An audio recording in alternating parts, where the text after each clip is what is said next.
दोस्तों इस समय आप काफी चीजें सुन रहे होंगे क्रिप्टो करेंसी और बिटकॉइन के बारे में। और आपने ये भी सुना होगा कि 2008 में इसकी जो कीमत थी 5 से 6 रुपए थी। आज की डेट में इसकी जो कीमत है 28 से 30 लाख के बीच हो चुकी है। जब मैं ये वीडियो बना रहा हूं तो 30 लाख, एक बिटकॉइन की कीमत 30 लाख हो चुकी है। यानी कि 2008 में जिन लोगों ने भी बिटकॉइन खरीदा था, एक अगर बिटकॉइन खरीदा था, तो आज अगर वो बेचते हैं तो उनको 30 लाख रुपए मिल जाएंगे। और आने वाले दिनों में इसकी और भी ज्यादा प्राइस हाई होने वाली है।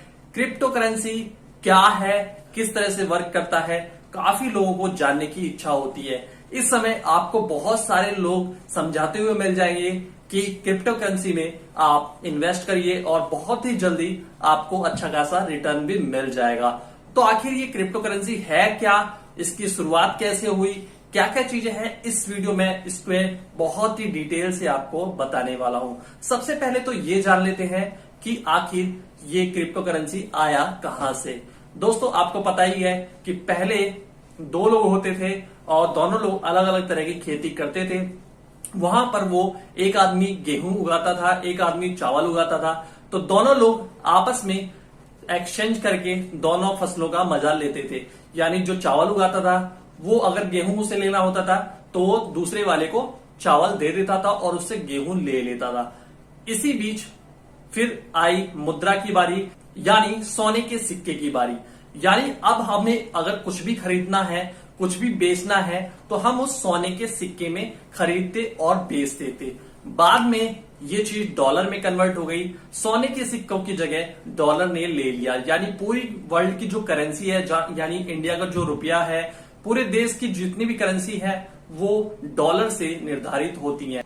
और जब से डॉलर आया तब से हम पूरे वर्ल्ड में कहीं भी घूम के कुछ भी खरीद सकते हैं। लेकिन अभी भी काफी सारी कंट्री में अलग अलग तरह के जो करेंसी है वो चलती है। जैसे कि यूरोपियन कंट्री, काफी सारी कंट्री है, उन सब ने मिलके, यानी सबके यहाँ अलग अलग करेंसी चलती थी। छोटे छोटे देश थे, उन सब ने मिलके अपनी करेंसी, मतलब अपने जो कंट्री है सभी कंट्रियों के बीच में एक कॉमन करेंसी का निर्माण किया जिसका नाम यूरो था। और ऐसे ही डॉलर है, डॉलर बहुत सारी कंट्री में चलता है, बहुत सारी कंट्री में इसको एक्सचेंज करा के चलाना पड़ता है, डायरेक्ट नहीं चलता है। तो इसी तरह से एक ऐसी ग्लोबल करेंसी की डिमांड बढ़ने लगी जो कि पूरे वर्ल्ड में चले और पूरे वर्ल्ड में इसको एक्सचेंज ना करना पड़े। इसी से कुछ भी खरीदारी हो जाए, लेन देन आसानी से हो जाए।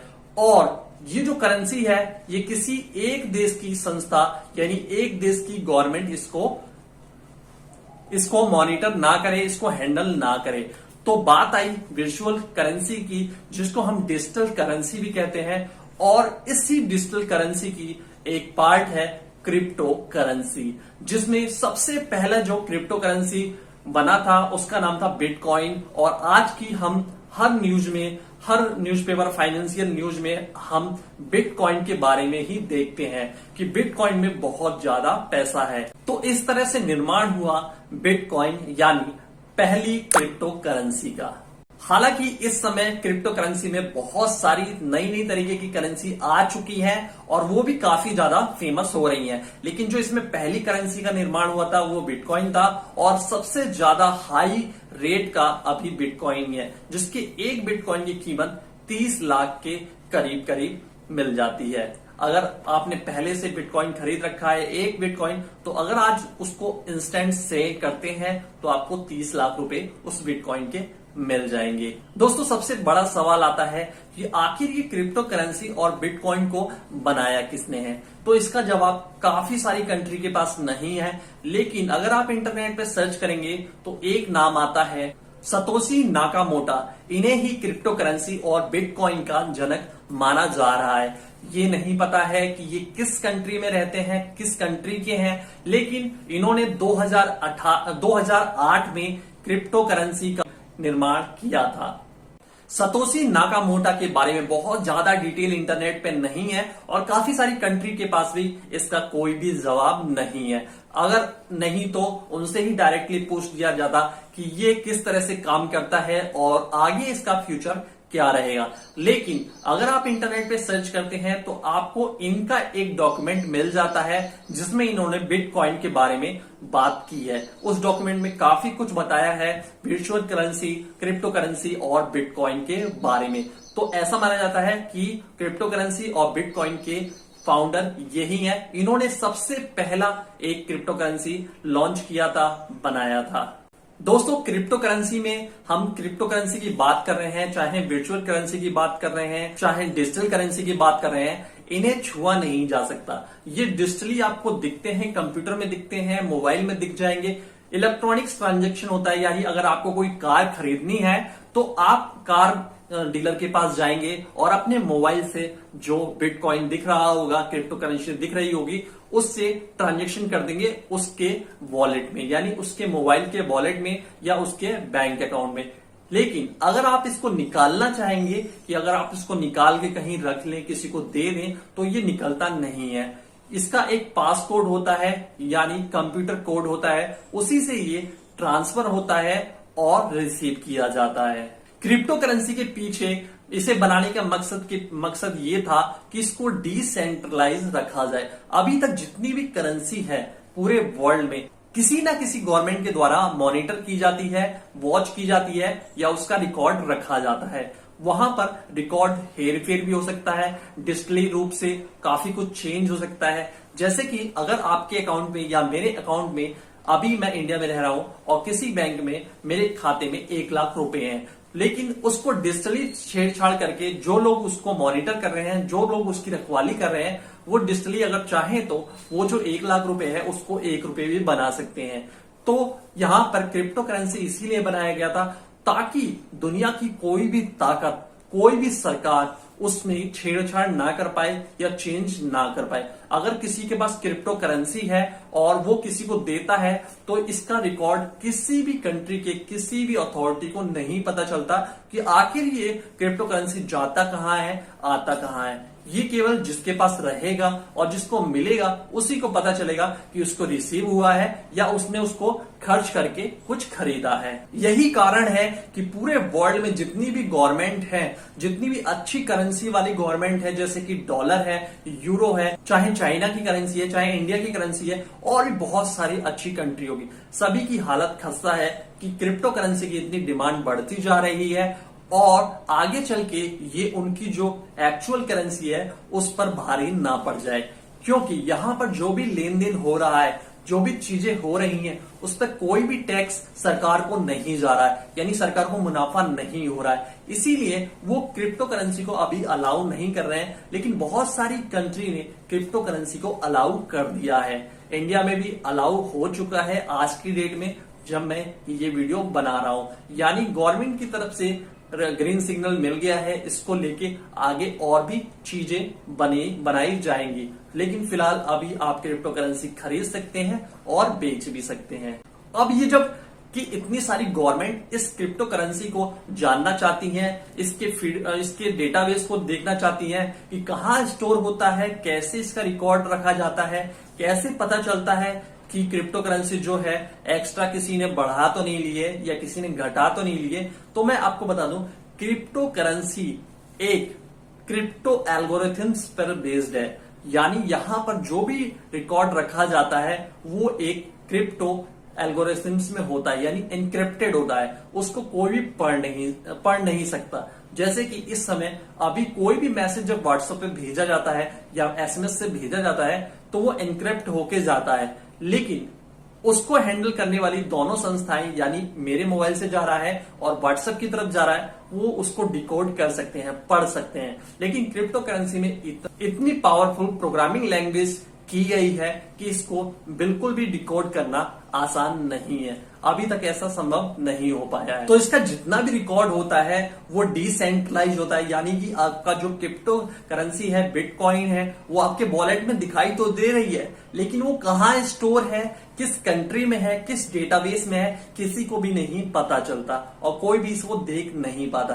क्योंकि ऐसा कुछ भी सिस्टम नहीं बनाया गया है कि कोई और इसको जान पाए। तो ये इंटरनेट पर ही कहीं पड़ा है जो कि डिसेंट्रलाइज है। इसका पूरा डेटाबेस इंटरनेट पे अलग अलग जगह बटा हुआ। दोस्तों, हर एक क्रिप्टो करेंसी यानी एक बिटकॉइन के अंदर, वो बिटकॉइन ऐसा होता है उसमें मल्टीपल ब्लॉकचेन बने होते हैं, यानी इंफॉर्मेशन छोटी छोटी की एक डेटाबेस होता है एक करेंसी के अंदर, यानी एक बिटकॉइन के अंदर काफी सारा छोटा छोटा डेटा इकट्ठा रहता है इंफॉर्मेशन के रूप में, और वो इनक्रप्टेड रहता है, इसको कोई भी डिकोड नहीं कर सकता। यानी कि जब पहली बार वो बिटकॉइन बना होगा तो जिस यूजर के पास वो आया होगा उसका रिकॉर्ड, और उस यूजर ने जिसको उसे मतलब बेचा होगा या उसे ट्रांसफर किया होगा उसका रिकॉर्ड, यानी एक कंप्यूटर से सेंड किया जा रहा है, दूसरे कंप्यूटर से वो रिसीव हो रहा है, तो दोनों का जो डेटाबेस है, दोनों का जो कोड है,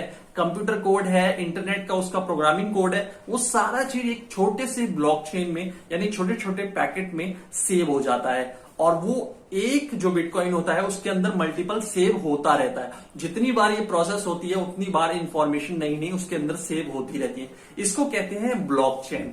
तो एक जो करेंसी होती है उसके अंदर बहुत सारे ब्लॉकचेन होते हैं, क्योंकि ये करेंसी कोई दिखने वाली तो होती नहीं है, छूने वाली तो होती नहीं है, इसीलिए इसके अंदर सिर्फ इंफॉर्मेशन होती है कि इस करेंसी का जन्म कैसे हुआ, किस कंप्यूटर से हुआ, किस कंप्यूटर में ये गया, किसने इसे भेजा और कहां पर ये है, और अब लास्ट में किसके पास इस समय रखा हुआ है। लेकिन लोकेशन नहीं पता पड़ती, और ना ही रखने वाले का नाम पता पड़ता है, और ना ही इसको बेचने वाले का नाम पता पड़ता है। ऐसी कोई इंफॉर्मेशन इसमें नहीं रहती। तो अगर किसी कंट्री के गवर्नमेंट इस पे काफी सारा वो दबाव भी बना ले और क्रिप्टो करेंसी को अगर जानना चाहेगी किसका है तो नहीं पता लगा पाएगी। तो जब भी कोई बिटकॉइन या क्रिप्टो करेंसी किसी भी यूजर यानी को रिसीव होती है या वो किसी को भेजता है यानी खर्च करता है, तो जिसके पास भी क्रिप्टो करेंसी जाती है, बिटकॉइन जाता है, वो उसके वॉलेट में, एक वॉलेट होता है, ये भी वर्चुअल होता है, इसमें भी आईडी पासवर्ड लगता है, की लगती है, और ये भी एक प्रोग्रामिंग लैंग्वेज से एनक्रिप्टेड रहता है, इसका भी किसी को पता नहीं चलता। तो यहां पर ये स्टोर हो जाती है, यानी एक वॉलेट होता है उसमें स्टोर हो जाती है। जैसे कि अगर आज की डेट में मैं क्रिप्टो करेंसी खरीदता हूं, बिटकॉइन खरीदता हूं, तो खरीदूंगा तो वो मेरे वॉलेट में आ जाएगी, स्टोर हो जाएगी। ठीक है, मुझे 2 की मिलेंगी, एक पब्लिक की मिलेगी और एक प्राइवेट की मिलेगी। इन दोनों की का इस्तेमाल करके मैं उस बिटकॉइन को खर्च कर सकता हूं या कोई किसी दूसरे से बिटकॉइन ले भी सकता हूं। अगर मेरे पास कोई ऐसी दूसरी चीज है और वो आदमी खरीदना चाहता है तो वो मुझे बिटकॉइन में पे करेगा और मैं उसको एक्सेप्ट कर लूंगा। तो ये सारा जो बिटकॉइन या क्रिप्टो करेंसी स्टोर होती है, ये होती है एक वॉलेट में। दोस्तों, ये जो भी ट्रांजैक्शन होता है यानी खरीदने का, बेचने का, तो इसमें क्रिप्टो करेंसी एक जगह से दूसरे जगह सेंड की जाती है और रिसीव की जाती है। तो इसकी जो वैलिडिटी है यानी ये ऑथेंटिक है, असली है, और ये जो यूजर बिटकॉइन भेज रहा है ये असली है, नकली है, इसको कैसे पता लगाया जाता है? तो इसी बीच में एक टीम काम करती है जिसको कहते हैं माइनर्स। माइनर्स किसी के एम्प्लॉय नहीं होते या उनको क्रिप्टो करेंसी वालों ने नहीं रखा जॉब पर। वो लोग, एक माइनिंग सॉफ्टवेयर होता है और अपने कंप्यूटर का इस्तेमाल करके जितने भी ऑनलाइन दुनिया में ट्रांजैक्शन हो रहे हैं क्रिप्टो करेंसी के, बिटकॉइन या और भी जो इसके करेंसी के और भी जो पार्ट है, अलग अलग तरह की करेंसी है, जितने भी दुनिया में ट्रांजैक्शन हो रहे हैं, क्योंकि 24 घंटे ये ट्रांजैक्शन होता है दिन रात, क्योंकि यहां पर कोई भी संस्था नहीं है, कोई भी चीज नहीं है, इंटरनेट पे ये एक प्रोग्रामिंग लैंग्वेज के रूप में है। तो दुनिया भर में अलग अलग जगह ट्रांजैक्शन होते ही रहते हैं, कोई ना कोई कुछ ना कुछ खरीद रहा है, कुछ ना कुछ बेच रहा है और बदले में क्रिप्टो करेंसी सेंड कर रहा है, रिसीव कर रहा है। तो ये माइनिंग जो सॉफ्टवेयर होता है, जो माइनर्स होते हैं यानी जो ये काम करते हैं उनको माइनर्स कहा जाता है। ये काम मैं भी कर सकता हूं, मुझे एक माइनर सॉफ्टवेयर की जरूरत पड़ेगी जो मुझे इंटरनेट पे कहीं से भी मिल जाएगी, और मेरा एक हाई स्पीड का, हाई इंटरनेट वाला कंप्यूटर होना चाहिए। अब मुझे उसके सामने बैठना है और जितने भी ट्रांजेक्शन हो रहे हैं, पहले ही बताया था कि यहां पर ट्रांजेक्शन में ना लेने वाले का पता चलता है ना देने वाले का पता चलता है, बस ये पता चलता है कि ट्रांजैक्शन हो रहा है और कितने करेंसी जा रही है, किस टाइप की करेंसी है, क्या क्या इंफॉर्मेशन इसके अंदर है, यानी ये कब सेंड हो रही है, कब रिसीव हो रही है। लेने और देने वाले का नाम तो यहां पर पता ही नहीं चलता है, यही इस करेंसी की खूबी है। तो माइनर्स क्या करते हैं, वो जितनी भी ऑनलाइन ट्रांजेक्शन हो रहे हैं तो वो अपने सॉफ्टवेयर से उनको वैलिडेट करते हैं, ऑथेंटिकेट करते हैं, वैलिडेट करते हैं, चेक करते हैं, यानी उनके ब्लॉकचेन में जो डेटाबेस है उससे पूरी तरह से चेक करते हैं एक एक करेंसी को कि ये जो ट्रांजेक्शन हो रहा है सही है, जेन्युइन है और असली है। तो ये इस तरह से जितना भी यहां पे फ्रॉड नहीं होता, मतलब ये एक तरह से फ्रॉड प्रूफ हो जाता है, क्योंकि इसको देखने, ट्रांजेक्शन को देखने वाले काफी सारे लोग हैं लेकिन वो नाम पता इंफॉर्मेशन नहीं देख पाते। अब जब वो ये लोग काम कर लेते हैं तो उनको कौन पैसे देता है, किस लालच में वो काम कर रहे हैं, तो क्रिप्टो करेंसी इस हिसाब से बनाई गई है कि अगर ये जो डेटा माइनर्स होते हैं ये इस तरह का काम करते हैं तो जैसे ही वो काम कंप्लीट होता है तो एक बिटकॉइन यानी एक क्रिप्टो करेंसी का जन्म होता है। अब वो जिस तरह का उनका काम है, जितना काम है, सबको अलग अलग तरह की करेंसी इन्वेंट होती है, ठीक है। तो उनको बदले में रिवार्ड के तौर पर या समझ लो अर्निंग के तौर पर या उनकी मेहनत के तौर पर एक क्रिप्टो करेंसी मिल जाती है, तो वो उसी लालच में माइनिंग करते हैं। जैसे कि अगर मैं पूरे दिन ये काम करता हूं और मुझे 10 बिटकॉइन मिल जाते हैं तो मैं और लालच में हमेशा ये काम करता रहूंगा। मुझे ये नहीं पता कि मुझे कौन पेमेंट कर रहा है, मुझे पता है कि ये मेथड है और मुझे ये चीज करनी है तो मुझे यहां से क्रिप्टो करेंसी मिलेगी या बिटकॉइन मिलेगा।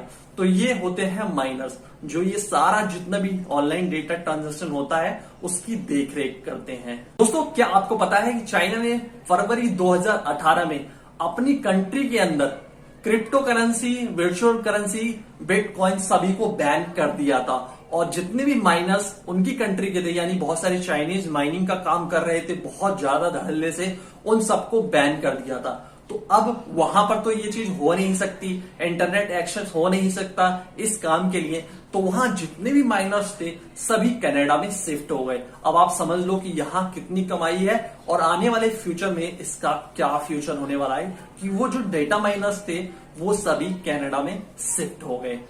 बहुत सारी कंट्री में ये लीगल है और बहुत सारी कंट्री में इसको लेके एक पॉजिटिव कानून भी बनने जा रहा है कि जो लोग भी वहां के जो जनता क्रिप्टो करेंसी खरीदती है या बेचती है उसको कोई धोखाधड़ी ना हो जाए, कोई नुकसान ना हो जाए। अब ये जो क्रिप्टो करेंसी सेंड की जाती है, रिसीव की जाती है, इसमें एक की होती है, यानी सेंड और रिसीव की की होती है, पब्लिक प्राइवेट की होती है। अगर मेरे पास 10 बिटकॉइन है और मेरा वो पासवर्ड आईडी या वॉलेट आईडी भूल गया या पब्लिक प्राइवेट की मुझे भूल गई, तो मेरा वो जो 10 कॉइन है, 10 बिटकॉइन है, वो किसी काम के लिए किसी काम के लिए नहीं बचेंगे और पूरी दुनिया में उनका कोई उपयोग भी नहीं कर पाएगा, क्योंकि मुझे ही पता था और अब मुझे नहीं पता है। तो वहां क्योंकि इसकी कोई संस्था तो है नहीं कि वापस उसके पास इसके अकाउंट में चले जाएंगे। दुनिया में अभी तक जितने भी बिटकॉइन आए हैं 25% बिटकॉइन खो चुके हैं, यानी बहुत सारे लोगों ने जल्दी जल्दी में खरीद लिया था, हंसी हंसी मजाक मजाक में खरीद लिया था, लेकिन वो उसके आईडी पासवर्ड, उसकी जो पब्लिक की है, जो उसकी कोडिंग है वो भूल गए थे और वो लोग आज की डेट में एक्सेस नहीं कर पा रहे अपने वॉलेट और अपने अकाउंट को। तो 25% जो बिटकॉइन है इंटरनेट की दुनिया में इधर उधर तैर रहे हैं और वो कोई भी नहीं ले सकता, क्योंकि ये ऐसे ही प्रोग्राम पे निर्धारित किया गया है कि आप इसको क्रैक नहीं कर सकते। अब सबसे बड़ा डर जो दूसरी कंट्री, मतलब जितनी भी गवर्नमेंट है, उनको सबसे बड़ा डर क्या है? सबसे बड़ा डर ये है कि उनकी जो जनता है उसके साथ फ्रॉड ना हो जाए, और दूसरा डर ये है कि उनकी जनता को अगर चस्का लग गया तो वो हर खरीदारी लेन देन बिटकॉइन या क्रिप्टो करेंसी में करने लगेंगे। तो उनको जो कमीशन मिलता है, जैसे हम बैंक में कोई भी ट्रांजेक्शन करते हैं तो उस पर कमीशन देते हैं, हम ऑनलाइन कोई भी ट्रांजेक्शन करते हैं तो कमीशन देते हैं, या हम ऑनलाइन या हम ऑफलाइन भी कुछ खरीदते हैं, ट्रैक्टर खरीदा, कार खरीदी, गाड़ी खरीदी, तो उस पर हम टैक्स बचा लेंगे, क्योंकि हम जो भुगतान करेंगे क्रिप्टो करेंसी में करेंगे तो हमारी बहुत सारी चीजें सरकार को नहीं पता चलेंगी और उसको पता नहीं चलेगा कि कितना टैक्स इन लोगों ने हमें नहीं दिया है। तो टैक्स नहीं मिलने से गवर्नमेंट को घाटा होता है, इसीलिए गवर्नमेंट भी काफी ज्यादा इस पे रिसर्च कर रही है। इंडिया में 2018 में आरबीआई ने सभी बैंकों को इन्फॉर्म कर दिया था, सूचना दे दी थी कि अपने बैंक से कोई भी ट्रांजैक्शन क्रिप्टो करेंसी या कोई भी ऐसा बिटकॉइन या कोई भी ऐसी करेंसी है उसके जरिए ना करें। यानी हमारे बैंक अकाउंट में पैसा है, अब उससे क्रिप्टो करेंसी नहीं खरीद सकते। अब उस समय प्रतिबंध लगा दिया, तो किसी भी बैंक से हम ट्रांजैक्शन नहीं कर सकते, यानी क्रिप्टो करेंसी में को खरीदने के लिए हम ट्रांजैक्शन नहीं कर सकते। यानी एक क्रिप्टो करेंसी की यानी एक बिटकॉइन की 5 से 6 रुपए कीमत थी, आज 30 लाख है। तो मैं अपने बैंक से 30 लाख रुपए देके एक बिटकॉइन नहीं ले सकता, क्योंकि बैंक इस ट्रांजैक्शन को अलाउ नहीं करेंगे। लेकिन 2020 में सुप्रीम कोर्ट ने बैन को हटा दिया था और उसके बाद से इंडियन गवर्नमेंट भी इसकी सपोर्ट में आ गई। अब इंडियन गवर्नमेंट इससे रिलेटेड एक बिल पास करने वाली है, जिसका सिर्फ उद्देश्य ये है कि क्रिप्टो करेंसी में इन्वेस्ट करने वाले हमारे जो भारतीय हैं उनके साथ कोई फ्रॉड ना हो जाए, या उन्होंने जैसे बिटकॉइन 10 खरीदे, बाद में वो बेच रहे हैं तो वो नहीं बिक रहा या उसको गलत बता दिया जाता है। तो इन सब चीजों को लिए एक विधेयक बनाया जा रहा है, एक संस्था बनाई जाएगी जो इन सब चीजों की देखभाल करेगी। और आपको मैं बता दूं कि चाइना ने अपना एक वर्चुअल करेंसी ऑलरेडी लॉन्च कर दी है और इंडिया में आरबीआई भी प्लान कर रहा है कि अपनी कोई क्रिप्टो करेंसी लाए या कोई वर्चुअल करेंसी लॉन्च की जाए, क्योंकि आने वाले फ्यूचर में वर्चुअल करेंसी ही एक मात्र सॉल्यूशन है। क्योंकि आपने देखा धीरे धीरे करेंसी बदलती जाती है अपना रूप। पहले केवल सामानों के आदान प्रदान से ही लेन देन हो जाया करता था, फिर उसके बाद से जितनी भी तरह की धातु थी जिसमें सोना भी था उससे लेन देन होता था, फिर नोट से होता था, फिर अब ऑनलाइन ट्रांजेक्शन से होता है। अब आ रहा है जमाना क्रिप्टो करेंसी और वर्चुअल करेंसी का। पूरे वर्ल्ड में जो सबसे ज्यादा काला काम हो रहा है, गलत काम हो रहा है ऑनलाइन, वो सब इस वर्चुअल करेंसी, क्रिप्टो करेंसी और बिटकॉइन के जरिए ही हो रहा है। इसमें जो भी चीजें भुगतान हो रही है, जो भी चीजें खरीदा जा रहा है, बेचा जा रहा है, वो उस सब का जो भुगतान हो रहा है वो बिटकॉइन में ही हो रहा है। इसीलिए गवर्नमेंट को भी डर है कि अब हवाला के जरिए पैसा ना जाके बिटकॉइन के जरिए गलत काम हो रहे हैं। जितना डार्क वेब आपने सुना होगा, इंटरनेट की दुनिया की छुपी हुई दुनिया, उसमें जो भी गलत काम होता है, डेटा खरीदा बेचा जाता है बैंकों का, क्रेडिट कार्ड का, तो उसकी जो पेमेंट होती है इसी क्रिप्टो करेंसी में ही होती है, बिटकॉइन में ही होती है और आजकल बहुत ज्यादा हो रही है। तो गवर्नमेंट को, हर कंट्री की गवर्नमेंट इससे बचने का सॉल्यूशन निकालने की कोशिश पूरी तरह से कर रही है। दोस्तों, आपको एक अच्छी बात बता दूं कि क्रिप्टो करेंसी में जो भी करेंसी आती है उसकी एक लिमिट होती है। यानी उसकी एक लिमिट होती है कि मैक्सिमम इतने ही कॉइन जनरेट हो सकते हैं अपने लाइफ टाइम में।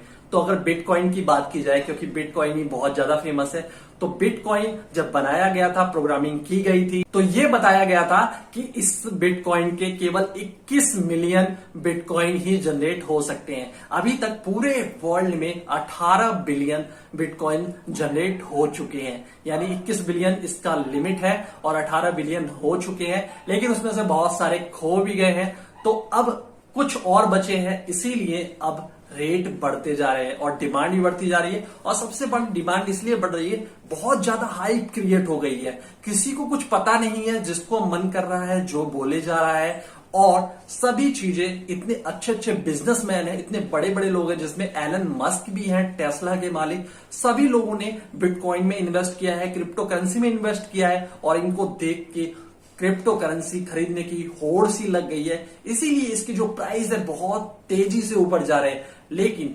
हमेशा जिसके प्राइस बहुत तेजी से ऊपर जाते हैं या किसी भी चीज के, वो बहुत तेजी से उतरने की भी संभावना रहती है। ये एक डर है जो मेरा भी है और जो आपका भी है। दोस्तों, इस वीडियो में को ज्यादा से ज्यादा शेयर कीजिए और इस वीडियो में अगर कुछ भी अच्छा लगा है तो लाइक, शेयर और मेरे चैनल को सब्सक्राइब जरूर करिएगा। थैंक यू दोस्तों, मिलते हैं अगली बार एक और लेटेस्ट वीडियो के साथ।